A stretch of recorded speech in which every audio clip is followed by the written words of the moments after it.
And here to break down the biggest storylines, as he has done all season long, the host of the NFL Today, James Brown. What's up, baby? Nicely done on that big overview. That covered everything for everybody watching the game. Well, thank you, man. Around these parts, they call me a young James Brown. I'm just trying to be like you. No. You're not the one that's on the airplane when folks say, "Tell Nate I love him." Okay, so anyway, go ahead. All right, let's talk some football, JB. All right, let's talk about this game because this looks like the closely contested matchup between two teams that are very familiar with each other.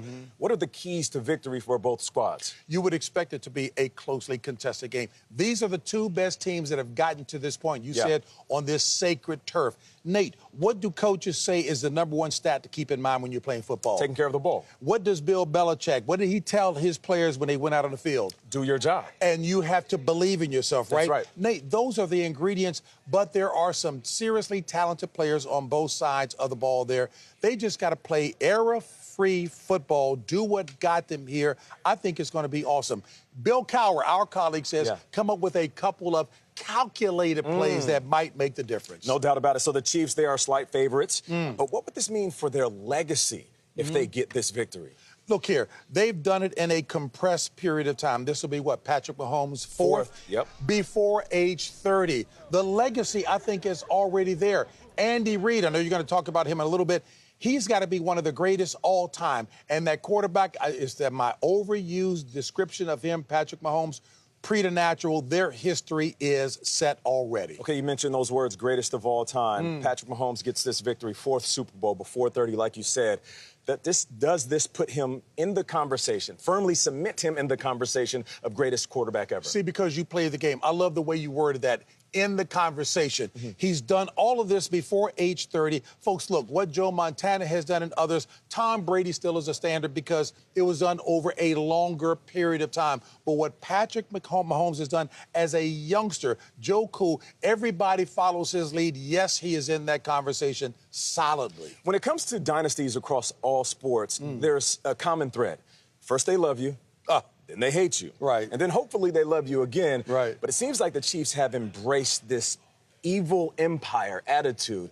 What do you think of them using that to motivate them as they go for this next title? Because you play the game. Nate, what do you all like to have before a game? If you can't find anything to get pumped up about, what do you call it up on the board?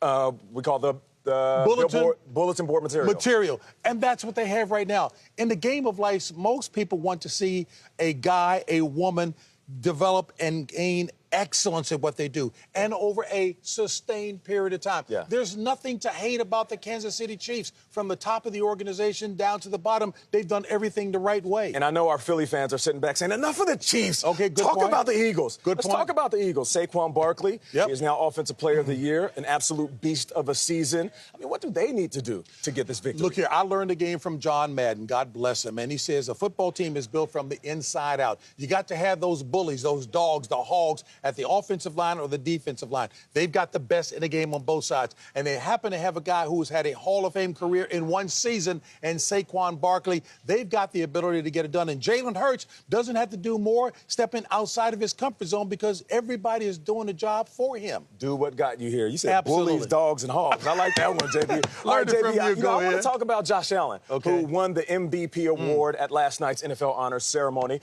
I mean, in his speech, he paid tribute to other nominees like Lamar Jackson, Saquon Barkley. He gave props to his team, the Bills organization, including a guy named Slick Rick in the mailroom. And he also thanked his parents in the audience. Take a look.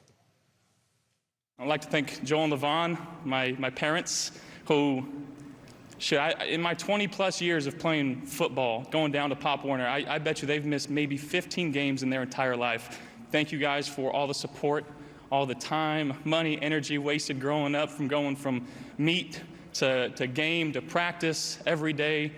I love you guys. I know you take a lot of pride in this as well. And last but not least, my fiance, Haley. An incredible season.